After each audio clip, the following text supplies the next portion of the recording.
Hello guys, good evening. उम्मीद करते हैं आप लोग अच्छे होंगे।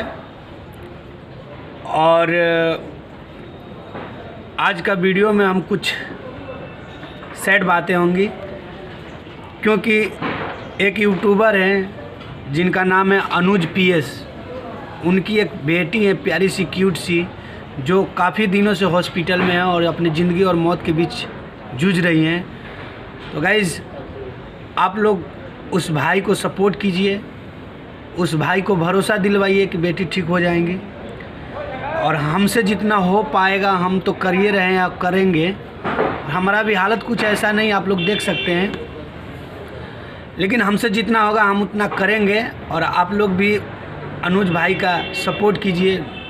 बेचारा बोल रहे थे कि हम वीडियो नहीं देखा करते थे यूट्यूब का, लेकिन जब से हम अपना ब्लॉग भाभी के कहने पे चालू किया है, गोरखपुरिया भौजी के कहने पे चालू किया है, तब से हम सारे ब्लॉगर का ब्लॉग देखते हैं और उस ब्लॉग को देख के हम कुछ करना सीखते हैं। उस ब्लॉग को देख के हम कुछ सीखते हैं, इसीलिए सबका ब्लॉग देखते हैं। तो देखते देखते ही उनका एक वीडियो आया मेरे पास, जिसमें वो बोल रहे हैं कि हम अपने चैनल बेच रहे हैं। हमने बहुत गहराई से उस वीडियो को देखा और उस वीडियो में था कि उनकी एक बेटी है जो काफ़ी दिनों से बीमार है और हॉस्पिटल में काफ़ी पैसों की ज़रूरत है। तो हमको लगा कि नहीं, सपोर्ट करना चाहिए। और जिससे जितना बनता है, 2 रुपया, 10 रुपया, 20 रुपया, 100, 200, 500, 1000, जिससे जितना बनता है तो आप लोग उस भाई को दीजिए और सपोर्ट कीजिए। और ये समय ऐसा चल रहा है कि अगर आदमी एक दूसरे का सपोर्ट नहीं करेगा तो समझिए कि अनर्थ हो जाएगा। तो हम लोगों का जो कर्तव्य बनता है, मनुष्य का जो धर्म बनता है, उस धर्म के अनुसार हम लोगों को मदद करना चाहिए।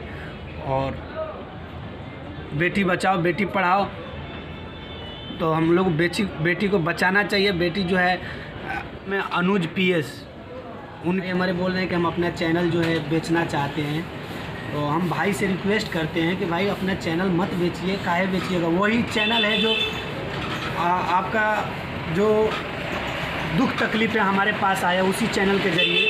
तो हम नहीं चाहते हैं कि आप अपना चैनल बेचिए। बाकी हम अपना सपोर्ट और सारे ऑडियंस से, ऑडियंस कहा जाता है कि ऑडियंस भगवान होती हैं, तो सारा ऑडियंस और यूट्यूबरों भाई से अनुरोध है, रिक्वेस्ट है बिट्टू बाबू का, कि आप लोग अनुज पीएस का सपोर्ट कीजिए। उस भाई को जो है हौसला दीजिए। और भाई हमारा, आप जानते हैं कि जिस बाप की बेटी ज़िंदगी और मौत से जूझती है, उस बाप के दिल के ऊपर क्या बीतता होगा आप लोगों को पता है। तो हम लोगों सब मिलकर अपने भाई का सपोर्ट कीजिए और कम से कम उनको दिलासा दिलवाइए कि बेटी ठीक हो जाएंगी।